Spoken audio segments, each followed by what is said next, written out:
서울의 한 대학교에 다니는 민수는 항상 밤늦게까지 도서관에서 공부한 후 집에 돌아가곤 했다. 그날도 마찬가지로 자정을 넘긴 시각에 지하철을 타고 귀가 중이었다. 민수는 밤늦게 지하철을 타면 언제나 사람이 드문 마지막 칸을 이용하곤 했다. 그날따라 열차는 더욱 한산했다. 민수는 책을 꺼내 읽기 시작했다. 한참을 읽던 중 문득 주변이 너무 조용한 것을 느끼고 머리를 들어보았다. 그런데 마지막 칸에 자신 외엔 아무도 없는 것이었다. 평소라면 가끔씩 밤늦게 귀가하는 사람들을 볼 수 있었지만 그날은 민수밖에 없었다. 순간 이상한 기분이 들어 소름이 돋기 시작했다. 민수는 불안한 마음을 달래며 다시 책에 집중하려 했지만 그때 누군가의 낮은 웃음소리가 들려왔다. 소리가 너무 작아 어디서 나는지 알 수 없었지만 분명히 웃음소리였다. 민수는 주위를 둘러보았지만 아무것도 보이지 않았다. 그저 자신의 숨소리와 열차가 선로 위를 달리는 소리만이 들렸다. 점점 속도가 줄어드는 열차가 다음 역에 도착하자 민수는 안도의 한숨을 내쉬며 역에 서 있던 사람들을 보았다. 그때 창문 밖으로 그의 시선이 마지막 한 뒤쪽 창문을 스쳤는데 그곳에는 발밑까지 내려오는 긴 머리를 가진 여자가 서 있었다. 그녀는 무표정한 얼굴로 민수를 바라보고 있었다. 순간적으로 공포가 몰려왔지만 민수는 다시 보았을 때 그 여자는 사라지고 없었다고 자신에게 말했다. 그저 피곤해서 헛것을 본 것이라며 스스로를 진정시키려 했다. 하지만 열차가 다시 출발하고 얼마 지나지 않아 그 웃음소리가 또다시 들려왔다. 이번에는 더 가까운 곳에서 그리고 더 분명하게. 민수는 무언가에 이끌리듯 뒤를 돌아보았다. 그리고 그제야 깨달았다. 그 웃음소리가 마지막 칸이 천장에서 들려오고 있다는 것을. 민수는 망설임 없이 자리에서 일어나 앞칸으로 달려갔다. 난생 처음 느껴보는 두려움이 그의 몸을 얼어붙게 만들었다. 앞칸에 도착하자마자 민수는 급하게 열차 벨을 눌렀다. 곧이어 출입문이 열리고 그는 열차 밖으로 나왔다. 마지막 칸을 다시 한번 확인하고 싶었지만 두려움에 그럴 수 없었다. 결국 역무실로 향했지만 그곳에서 아무런 이상 징후는 발견되지 않았다. 그날 이후 민수는 밤늦게 귀가할 때면 마지막 칸을 이용하지 않았다. 그리고 그는 가끔씩 인터넷에서 지하철 마지막 칸에서 들리는 웃음소리에 대한 이야기를 찾아보곤 했다. 그 이야기들은 대부분 자신이 겪은 사건과 비슷한 종류의 것이었다. 혹시나 하는 마음에 다른 사람들도 같은 일을 겪었는지 알고 싶었던 것이다. 그날 이후로 민수는 자신이 경험한 그날의 일을 회상할 때마다 해결되지 못한 미스터리와 함께 등골이 서늘해지는 느낌을 지울 수가 없었다. 지금도 지하철을 탈 때면 그는 마지막 칸에 있는 자신이 아닌 누군가가 아니면 무언가가 그곳에 있을 것만 같은 기분을 떨칠 수 없었다. 두 번째 이야기. 인터넷에서는 다양한 형태의 공포 이야기가 공존합니다.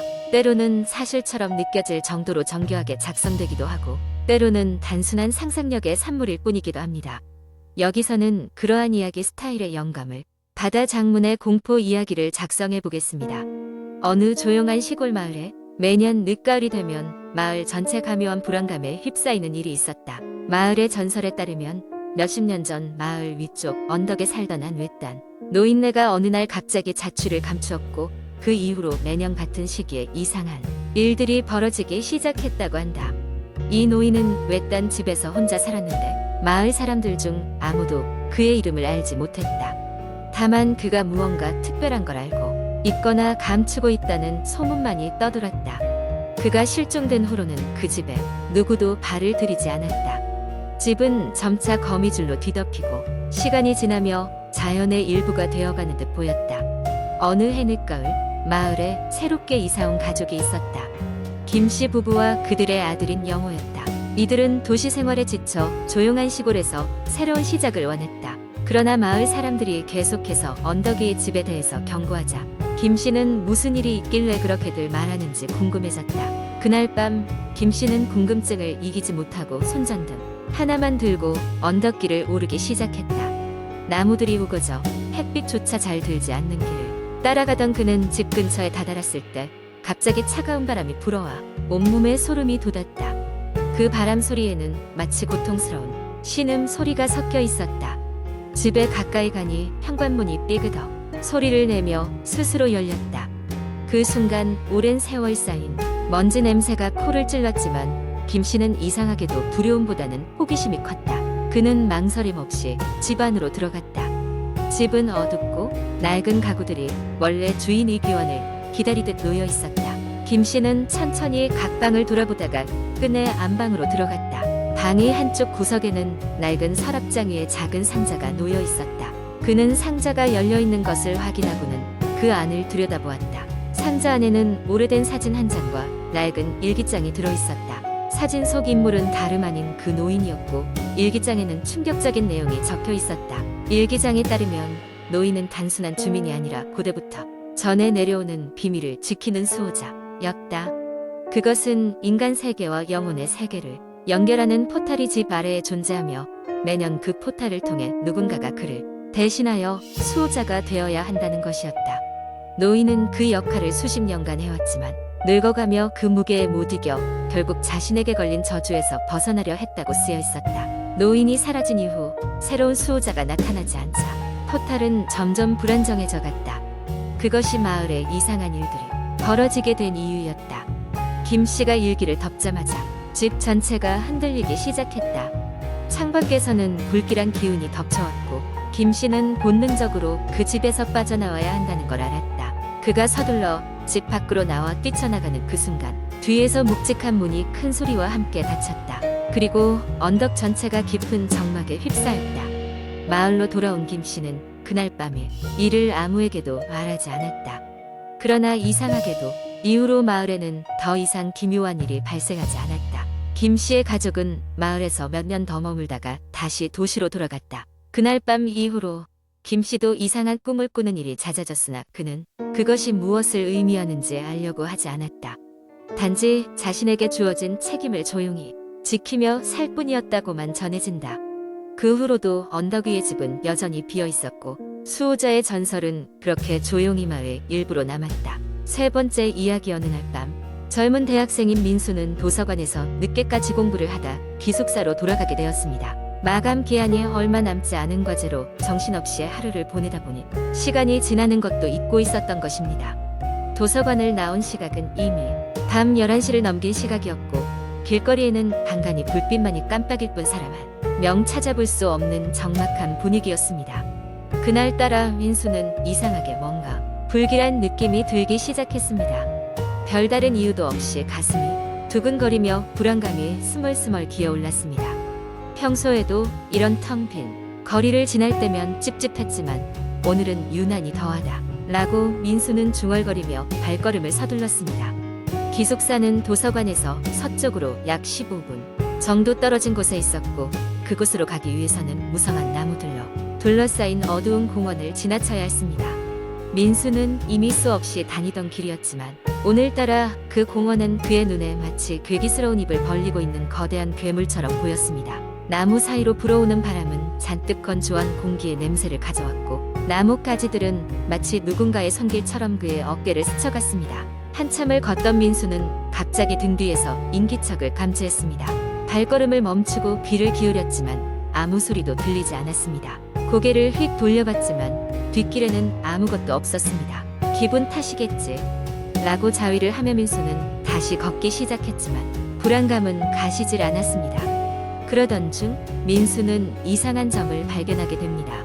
자신의 그림자가 둘이었다는 것입니다. 하나는 확실히 전등불에 비춰진 자신의 것이었고 다른 하나는 설명할 수 없는 위치에 자리 잡고 있었습니다. 민수는 순간 심장이 철렁 내려앉는 듯한 충격을 느꼈습니다. 설마 누군가 날 따라오고 있는 건 아닐까? 라는 생각이 스쳐 지나갔습니다. 그 순간 뒷골이 오싹해지고 등줄기를 타고 차가운 땀이 흘렀습니다. 결심한 민수는 용기를 내어 뒤를 돌아보기로 했습니다. 숨을 깊게 들이마신 뒤 천천히 뒤돌아섰습니다. 하지만 뒤에는 아무것도 없었습니다. 그는 긴장을 풀고 허탈하게 웃으며 고개를 저었습니다. 괜한 겁을 먹었군.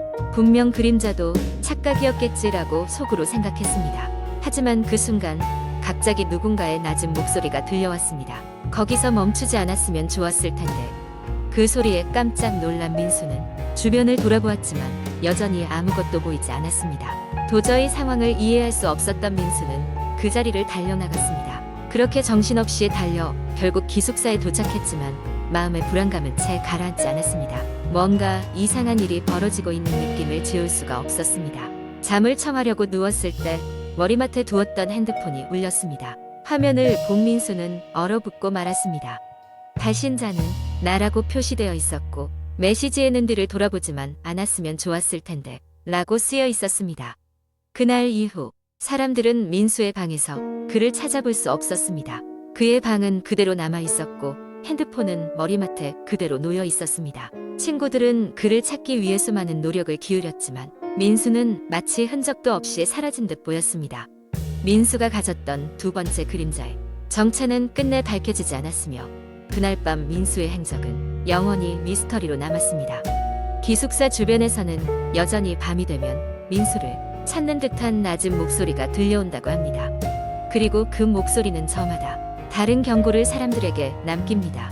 뒤를 돌아보지 마세요. 이 이야기는 사람들 사이에 빠르게 퍼지며 기숙사 주변에서 오랜 시간 동안 공포의 대상으로 남게 되었습니다. 민수의 사연은 수많은 대학생들에게 그 공원을 지날 때 다시 한번 뒤돌아보지 않을 용기를 심어준 무서운 전설이 되었습니다.